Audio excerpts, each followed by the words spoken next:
Get ready, this isn't your average courtroom debate. Today, we're diving into one of the most chilling moral questions in criminal law: can fear ever justify killing? What happens when survival instincts collide with the law? In regards to, we've had multiple discussions about the victim's state of mind. I'm going to repeat that there is no defense of duress in the state of Florida for homicide. And that's stated explicitly at Courtroom, C-O-R-U-J-O versus State 424 Southern 2nd 43. Second DCA said, coercion is a recognized defense to a criminal charge except where an innocent life is. That's the iron wall of Florida law. Even if a gun's to your head, the state won't call it duress in a murder case. Harsh? Maybe. But it shows how tightly courts guard against justifying homicide, no matter the motive. There is one case out of the 3rd DCA, Wright versus State, and I think we've discussed this previously. The 3rd DCA reiterated there's no duress defense in an intentional homicide case, or any homicide case whatsoever. And in fact, that's at 402 Southern 2nd 493, 1981 3rd DCA case. And that court stated Florida has recognized the common law defense of duress as a defense to crimes other than homicide. Okay? The common law has steadfastly refused to recognize any compulsion, even the threat of death, as sufficient to excuse taking the life of another. Legal recognition of duress as a defense to crimes other than homicide necessarily assumes a working hypothesis that a harm or crime of greater magnitude is avoided when the subjected person succumbs to the duress. So duress is not a defense in a homicide case. However, in the same opinion, the court did discuss duress as negating state of mind. And specifically, that court stated, having decided that duress is not a defense to the intentional killing of another, we now address the question of whether evidence of duress, even though imperfect, which serves to show that Wright did not act with a premeditated design to kill the victim, or with a depraved mind, requires us to produce the defendant's conviction for second-degree murder to a conviction for manslaughter. The answer to this question depends in our view on whether the person, such as the defendant, who aids and abets another in the commission of a murder, must herself be shown to have the state of mind required for the homicide. Because we find the rule in Florida to be that aiders and abettors may be convicted either upon proof of their own state of mind or upon proof that they knew that the person aided had the requisite state of mind, evidence that the aider and abettor knew that the principal had a premeditated design to kill or a depraved mind, will support the aider and abettor's conviction for first or second degree murder. And essentially, in that case, the court seemed to open the door to at least... Now this is the loophole moment. Fear might not be a defense, but it can twist the story. If the defendant acted out of panic or trauma, it can lower the crime from murder to manslaughter. What do you think, fair or too forgiving? Possibility that some type of threat or harm could be admissible to go to the defendant's state of mind, okay? Which is why I ruled initially the way that I did. And I told you guys then, I said, listen, you can get up in opening statements and you can make this point, but this only comes in if the defendant testifies. Because all that's relevant is her state of mind on the date of the offense and why she did or didn't do something. Nobody can come in here and extrapolate and say, well, they used to fight a lot and he would beat her up and therefore she must have been scared. That's inadmissible. It's irrelevant. So, and as I indicated, if the defendant testifies, and if she testifies that there were issues of domestic violence between her and Mr. Chance, and that's why she was in fear, and if the state cross-examines her to the point that it appears they're challenging whether that domestic violence actually occurred, then the door would be open for the defense to call other witnesses to support that. At this time, there's nothing in the record that she was in fear of anything, nothing to do with her state of mind. So, okay? For the record, the defense has never requested to use duress as a defense in this case, because I also am aware of the case law. I've never asked for a duress jury instruction. I do not intend to ask for a duress jury instruction. What we asked for was to show the previous abuse to show Ms. Andrews' state of mind in this case, which is very relevant in a first-degree murder case. That is what we asked for from the beginning. This was never I want to put up domestic violence as a defense to the first-degree attempted murder, first-degree murder and conspiracy to commit first-degree murder. That was never our position. In this case, this right here is defense strategy 101. They're reframing the story. Instead of saying she's innocent, they're saying she's human. They're turning fear into context, and context into reasonable doubt. And what the state has done on the redirect of Detective Ramos is asking, showing text messages of Alicia yelling or cursing at Isaiah Chance, her former boyfriend, in an aggressive manner, and asking Detective Ramos, does it look like Miss Andrews was afraid of Isaiah Chance a week before? This is not the day of, this is the week before. They've asked that question. So in my view, they've opened the door to any of this stuff to come in. They've made it relevant. Her state of mind, whether she was afraid of Mr. Chance.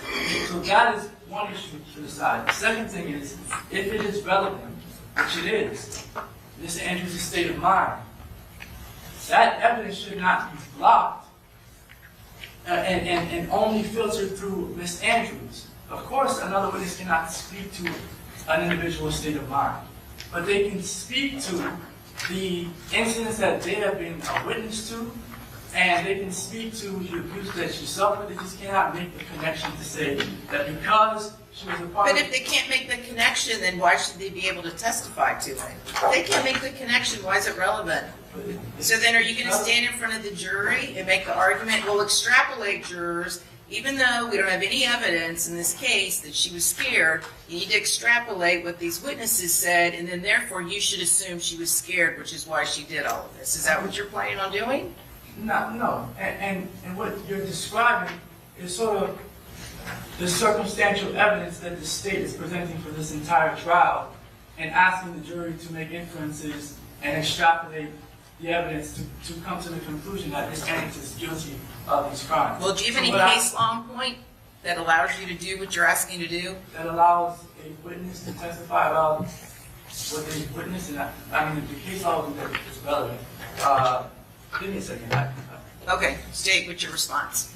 Judge, first of all, not open the door. Mr. McClimate specifically asked on cross-examination of the detective whether or not they asked her if she was fearful of any of her co-defendants. That was brought up by Mr. McClimate. As far as, again, these witnesses, Joel Jordan and Jacayla Robinson, they did not witness any of the abuse between the defendant and Isaiah Chance. All that they had was information that was relayed to them after the fact by the defendant. And the time period for that was months before this. In fact, most of it they could not give a time period. I think the earliest or the latest that they could give was sometime in April for when they last saw, I guess, a photograph or saw her on some sort of FaceTime. So, Judge, our point would be that it does go to relevancy at this point. There is nothing, if we're talking specifically about her state of mind when this homicide is occurring, they have no knowledge about that whatsoever. Okay. And so I can finish. An individual that speaks on what a person has been through with an individual, it's linking up evidence. So, of course, they can't speak to the state of mind of an individual, but if an individual is going through something with another individual, and that relationship that the two of them share will show a different type of relationship than what the state is painting, which is that these people are really so in love that Alicia Andrews would do anything for Isaiah Chance, then that is relevant. Like, it should be allowed to come in that that's not the relationship that the two of them share. So I don't intend on saying or asking the witness, hey, do you think that Alicia Andrews was afraid of Isaiah Chance on the day of this murder? Right? If she's afraid of Isaiah Chance a year before all of this stuff happens, if she's afraid of him a year before it happens, it seems as though the state is saying that if it wasn't on the day of, if she wasn't afraid on the day of, or if we don't have proof that on the day of she's afraid of him, that evidence from the week before, the month before, has no bearing on anything that happens after that. So it's like you're only afraid of somebody for one day, and after that you get... And this is the heart of it. The defense is finally tapping into something raw, the cycle of fear. It's not about one day of terror, it's about years of conditioning. Viewers, what would you do in her place? Fight, flee, or freeze? Over it, and you're no longer afraid of that person. The abuser stops for 1 second or for 1 minute, and you're just fine. Everything is okay with you and him, and you no longer have any reason to be afraid. It doesn't work like that, and they know that it doesn't work like that. They know how the cycle of domestic violence works, and it's not to argue that, oh, because it happened a month or 2 months prior, the witnesses can only speak to it a month or 2 months prior to the actual incident in this case, and therefore that's too remote, or that doesn't have any bearing on whether she may have been afraid of him a month down the road. It's disingenuous to make that argument. So I think that even we have these witnesses that are lined up to testify. Joel Jordan and Caleb Robinson, who have known Alicia Andrews for years and know the relationship with her and her former boyfriend. Those witnesses, at the very least, should be allowed to testify about these issues, subject to any link-up with Ms. Andrews. And I don't, you're asking if I have case law. I don't know of any case law that prevents a witness from testifying to relevant evidence that they have knowledge of, personal knowledge of. So, but they have no knowledge of her state of mind on the day of the murder. They have none. Zero. They don't know what she was thinking. They don't know why she went with the defendant to Tampa. They don't know why she handed the phone to him there in the parking lot. She don't know why she was in the car with Isaiah Chance, allegedly following Julio Foolio. So it's irrelevant. It's irrelevant. And if you're not alleging duress, honestly, it makes it even more irrelevant. Judge, it's not about whether we're alleging duress. The element refers to murder has to do with intent, so state of mind. So that has so many components to it other than duress. So like, it's not about duress, it's about intent. It's about state of mind. Those are two separate things. This duress can be a correct, and none of those witnesses can testify about her state of mind. None of them can. Well, no witness can testify. Both sides have played their cards, emotion versus evidence. The jury will have to decide, was this the act of a terrified survivor or a calculating killer? Let's see which story they believe when the verdict drops. But about anyone's state of mind, Judge, that doesn't mean that they can't testify about what they know about a relationship between two people. Yeah, no, they can't if it's not. They can only if it's relevant, and it's not. So I'm going to abide by my previous ruling on this issue. So, and I don't know what the other witnesses are going to testify, but just a refresher, character evidence is inadmissible except in a homicide case, in a very, very limited exception. Okay? So, I mean, all that we've had in this trial is character evidence. So these photographs of her with individuals that are just apparently have gang signs thrown up, all these different charts, all of these different music videos, all of this association of her with all these other people that may or may not be in these gangs, all of that is character. Okay, but here's the thing. Listen, I don't make the law. Here's the direct law. WRODEL versus state. 410 Southern 2nd 950. The appellant argues that a defendant in a criminal trial has the right to introduce evidence to show his good character. The court then cites to 90.404, which states when character evidence is admissible.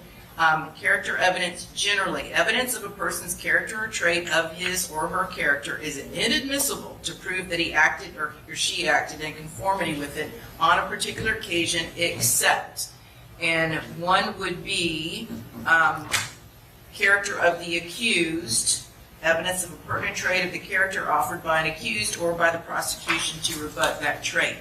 This argument, however, omits the pertinent reference to section 90.405, Florida statute, which provides the methods of proving character. The statute reads, methods of proving character: 1, reputation, and then 2, specific instances of conduct.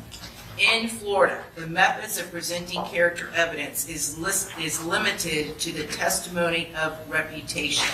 A defendant may place in issue his general reputation for being a peaceful and law-abiding citizen. That's it. And Judge, I don't know that we're presenting his character evidence. That's probably categorized as character evidence. Outside another case, Riviera, Slicker versus State.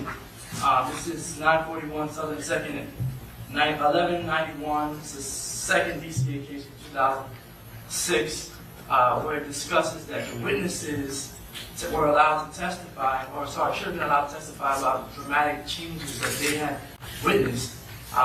They had known Slicker for years, and the excluded evidence went to an essential element of the state's case and to the heart of Slicker's defense. It cites another case, the C. Rivera versus State 561 Southern 2nd, 536 and 539. It's the Florida Supreme Court case from 1991, stating that an error occurs when evidence tending to support the theory of defense is excluded. And, I mean, that is exactly what will be happening in this case. Give me those sites again. Let me look them up.